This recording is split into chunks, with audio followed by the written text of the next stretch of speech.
حلال و حرام کی تمیز ختم ہو چکی ہے. لوگ کماتے بہت ہیں، دولتوں کو جمع کرتے ہیں، بینک بیلنس کو آگے بڑھانے میں لوگ بہت ہی زیادہ محنت قد و کاوش کیا کرتے ہیں، لیکن اگر غور و فکر سے کام لیا جائے یا اس کے اندر سے تلاش کی جائے تو وہ جو دولت آ رہی ہے یا پیسہ کما رہے ہیں اس کے طریقے کیسا ہے، کس طریقے میں عمل کرنا چاہیے اور کس طریقے سے پیسہ آئے تو ہمارے لیے حلال ہے، یہ مسلمانوں کے درمیان نہیں ہے. آج ہمارے درمیان ایک حرام کمائی کا ذریعہ ایک ڈریم 11 ہے جسے لوگ کہتے ہیں کہ اس کے بارے میں حدیث نہیں ہے. بیڑی سگریٹ پیتے ہیں تو کہتے ہیں اس کے بارے میں حدیث نہیں ہے. چانس ہے یا چار میں ہے، اس سے الگ حدیث نہیں ہے یا کسی کتاب میں لکھا نہیں ہے. لیکن آپ کی معلومات کے لیے ایک حدیث بتا دوں، کلو مسکرین حرام، ہر ایسی چیز جس سے نشہ پیدا ہو وہ چیز حرام ہے. کچھ لوگ یہاں تک بھی کہہ دیتے ہیں اس کو نشہ کرتے کرتے عادت بن چکی ہے، اسے اب نشہ نہیں لگتا، وہ کہتے کہ میرے لیے حرام ہے. لیکن آپ نے جب پہلی بار اسے استعمال کیا تھا تو آپ کو بھی نشہ کا خدشہ ہوا تھا، آپ کو بھی نشہ لگا تھا، تو اسی وقت آپ کے لیے حرام تھا. آپ نے اسے استعمال کر کے بار بار استعمال کیا، جس وجہ سے آپ کا جسم اس چیز کا عادی بن چکا ہے. اس چیز سے آپ کے جسم کو کوئی فرق نہیں پڑ رہا ہے. ایک فرق پڑ رہا ہے، آپ کے جسم کمزور ہو رہا ہے، اور دوسری بات آپ کے لیے وہ چیز حرام تھی، آپ نے بار بار استعمال کرنے کے بعد اس چیز کو آپ نے حلال کر لیا. یہ مسلمان کی علامت نہیں ہے. ایک مسلمان دوسرے مسلمان کو مارنے کے لیے گھات میں بیٹھے رہنا، یا اس نے مجھے کل مارا تھا، جس وقت موقع ملے گا میں مار دوں گا، یہ مسلمان کی علامت نہیں ہے. گھر میں حلال چیزوں کا رکھنا اور اس کے بارے میں فتوی طلب نہ کرنا یا اس مسئلے کے بارے میں علماء سے رابطہ نہ کرنا، بلکہ اس کی کمائی سے بچوں کی پرورش، آپ کا کھانا پینا پہننا، ہر چیز کا استعمال کرنا، یہ مسلمان کی علامت نہیں ہے. نبی صلی اللہ علیہ وسلم نے حضرت سعد بن وقاص رضی اللہ تعالیٰ نے روایت کرتے ہیں کہ لوگوں میں ایک ایسا زمانہ آئے گا کہ وہ لوگ حلال و حرام کی طرف دھیان ہی نہیں دے گا اور وہ لوگ اسی میں ملوث رہیں گے. آج وہی ہو رہا ہے. حرام چیز ہمارے درمیان ہے لیکن ہمیں وہ چیز زیادہ اہمیت نہیں لگتی. ہم اس بارے میں علماء سے فتویٰ طلب نہیں کرتے، ہم اس بارے میں کسی عالم سے یا کسی جانکار سے پوچھتے نہیں ہیں کہ ہم نے جو یہ چیز استعمال کیے ہیں یا 10 پیسہ یا 10 روپیہ میرا اس راستے سے آیا ہے، مولانا صاحب یا علماء صاحب آپ بتائیے اس پیسے کا آنا اور استعمال کرنا کیسا ہوگا. کوئی مسلمان سوال نہیں کرتے. میرے بھائیوں، باتیں بہت ساری ہیں. مسلمان ابھی اسلام سے پیچھے ہٹ چکے ہیں. اسلام کو اپنے اندر لانا ہوگا، اپنے آپ کو مسلمان بنا کے دکھانا ہوگا. اللہ تعالیٰ ساری دعاؤں کو قبول کرنے والے ہیں. لیکن نبی صلی اللہ علیہ وسلم نے حضرت ابن عباس رضی اللہ عنہ سے روایت ہے، وہ فرماتے ہیں نبی صلی اللہ علیہ وسلم نے فرمایا کہ ایک شخص بہت ہی دور دراز سے سفر کر کے آیا اور آنے کے بعد مسجدوں میں یا کہیں اور جا کر اللہ تعالیٰ کی بارگاہ میں ہاتھ اٹھا کر کہتے یا رب یا رب. نبی صلی اللہ علیہ وسلم کہتے ہیں یہ جو شخص ابھی اللہ تعالیٰ کو پکار رہا ہے یا لمبے سفر کر کے آیا ہے، اس کی دعا کیسے قبول ہو؟ اس کا کھانا حرام ہے، اس کا پینا حرام ہے، اس نے جو چیز استعمال کر کے آیا ہے وہ بھی حرام کے کمائی سے آیا ہے، کیا اس کی دعا قبول ہو سکتی ہے؟ کسی کتاب میں لکھا آتا ہے کہ اگر نبی صلی اللہ علیہ وسلم فرماتے ہیں کہ جو آدمی حرام لقمہ میں پیٹ میں دیتا ہے اس کی عبادت قبول نہیں ہوگی. اسی کے اوپر علماء فرماتے ہیں کہ جو شخص حرام لقمہ کو اپنے پیٹ میں دیتا ہے 40 دن تک اس کی عبادت قبول نہیں ہوگی. لیکن اس بارے میں نبی صلی اللہ علیہ وسلم کا خاص یہ فرمان نہیں ہے کہ 40 دن ہو یا 80 دن ہو، لیکن اس کی عبادت قبول نہیں ہوگی حرام کمائی سے اگر کوئی صدقہ بھی دے، چوری کمائی سے چوری کیا ہے، کر لیا ہے، گناہ کر لیا، توبہ نہیں کیا، اسی کمائی کو صدقے پہ دے رہا ہے، صدقہ قبول نہیں ہوگا۔ کوئی بھی حرام کمائی سے کوئی اچھا کام نہیں ہوگا، اس لیے برائی سے اچھائی کا صفایا نہیں ہوتا ہے، اچھائی سے برائی کا صفایا ہوتا ہے۔ یہ نبی صلی اللہ علیہ وسلم کی بات ہے۔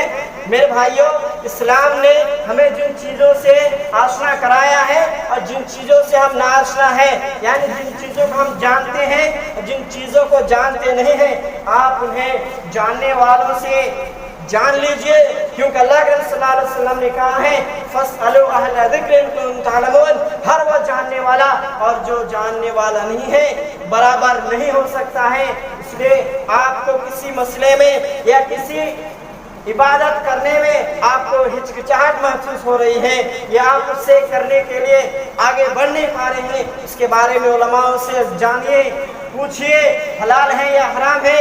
آپ جو کما کے لا رہے ہیں، آپ جو کما کے بیوی کو دے رہے ہیں، بچوں کو کھانا کھلا رہے ہیں یا بچوں کو مدارس میں پڑھا رہے ہیں، آپ کا وہ کمائی، آپ کا وہ پیسہ کیا حلال سے ہے یا نہیں؟ ایک بات ہمیشہ یاد رکھیے گا، بچوں کی پرورش، پڑھائی سے لے کر کھانا پینا ایک عبادت ہے، لیکن اسی عبادت میں اگر آپ حرام پیسے کو استعمال کر دیتے ہیں، وہ عبادت آپ کے لیے قبول نہیں کی جائے گی اور وہ پرورش کرنا آپ کے لیے صحیح نہیں ہوگا۔